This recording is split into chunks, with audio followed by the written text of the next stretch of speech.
Hi అండి. ఈరోజు నేను చేయబోయే వంట ఏంటో మీకు చూపిస్తాను చూడండి.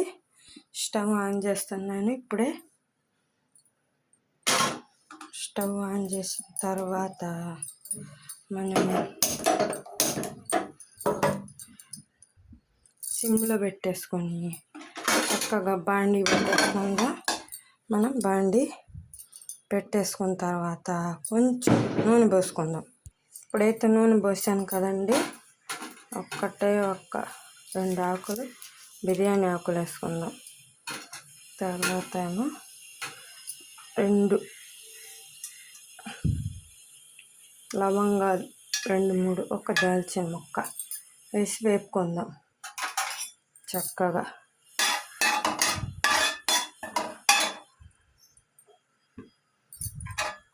ఇప్పుడు హీట్ అయ్యిద్ది. ఇందాక హీట్ కాలేదు.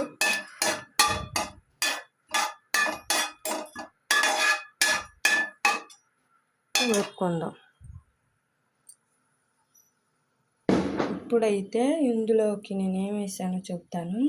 ఒక టమాటా, 2 పచ్చిమిర్చి, ఒక ఉల్లిపాయ, కొంచెం కొత్తిమీర, కొంచెం లవంగ చెక్క, కొంచెం లవంగాలు 2, షాజీరా, జీలకర్ర వేసి ఇట్లా ఫ్రై చేశాను. కొంచెం పల్లీలు 4 పల్లీలు వేసాను.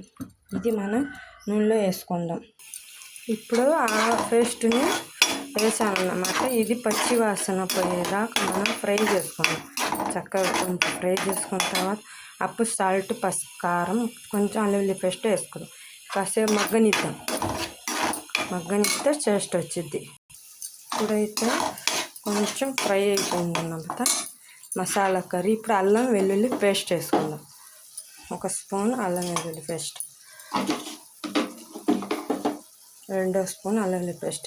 ఇది చక్కగా కలుపుకుందాం. మళ్ళీ కాసేపు మగ్గనిద్దాం. మూత పెట్టి కాసేపు మగ్గనిస్తే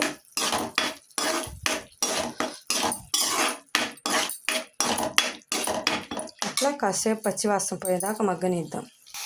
ఇప్పుడు కాసేపు మగ్గిన తర్వాత జీలకర్ర, ధనియాలు, మెంతులు పొడి వేసుకుందాం కొంచెం.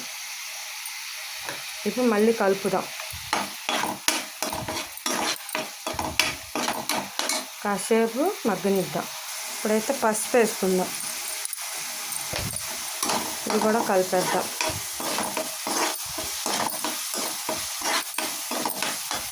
మళ్ళీ కాసేపు మగ్గనిద్దాం. ఇప్పుడైతే కొంచెం సాల్ట్ వేసుకుందాం. సాల్ట్ వేసుకుందాం. Spoon salt. మరి సరిపోకపోతే ఒకసారి టేస్ట్ చూసి వేసుకోవచ్చు. నేనైతే కరెక్ట్గానే వేస్తానండి. ఉప్పు కారాలు పర్ఫెక్ట్గా సరిపోతాయి. చాలా టేస్టీ కూడా ఉంటాయి వంటలు. కారం వేసుకుందాం. సరిపడేంత కారం. చిన్న 2 స్పూన్లు అయిద్దిలండి ఇది. అంటే ఇంకొకటి కారం వేసుకొని బాగా మనం ఫ్రై చేసుకుందాం.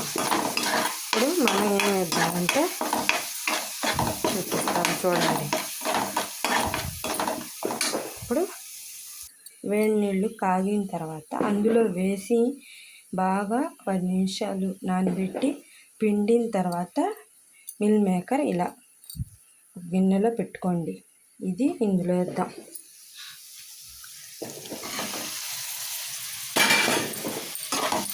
ఇట్లా కలిపేసుకోండి చక్కగా.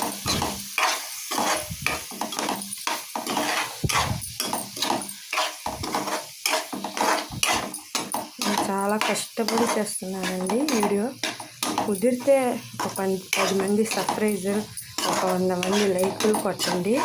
అప్పుడే నేను చాలా సంతోషిస్తాను. ఇంకా వంటలు చేసి మీకు వీడియోలు పెడతాను. ఇప్పుడు మిల్ మేకర్ కలిపాం కదండి. ఇప్పుడు మిస్కి వేసుకుందాం. మనం మిస్కిలో కాస్త నీళ్లు పోసేసి మసాలా ఉండిద్దిగా, ఆ నీళ్ళని ఇలా వేసుకుందాం.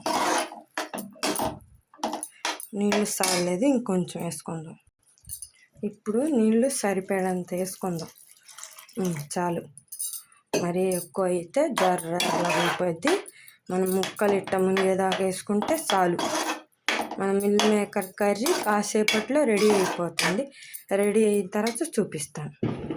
చూడండి, మిల్ మేకర్ కర్రీ రెడీ అయిపోయింది అన్నమాట. నూనె కూడా బయటకు వచ్చేసింది. అలా వస్తే బాగా కూర బాగా ఉడికినట్టు మనం గుర్తుపెట్టుకోవాలి. ఇప్పుడైతే మనం కొత్తిమీర వేసేసుకుందాం. చక్కగా ఒక్క నిమిషం ఆగి స్టవ్ కట్టేసుకోండి. మన మిల్ మేకర్ కర్రీ రెడీ అయిపోయింది. నేను ఫస్ట్ టైం అండి చేయడం, యూట్యూబ్లో చేస్తున్నాను. ఇంతకుముందు అసలు ఈ కూర నేను చేయలేదు, ఇప్పుడే చేస్తున్నాను. అయినా చాలా సూపర్ ఉంది టేస్ట్. చూశాను ఒకసారి, టేస్ట్ బాగుంది. నచ్చితే మా ఛానల్ సబ్స్క్రైబ్ చేసుకోండి. కుదిరితే ఆ చేతితో లైకులు కొట్టుకోండి.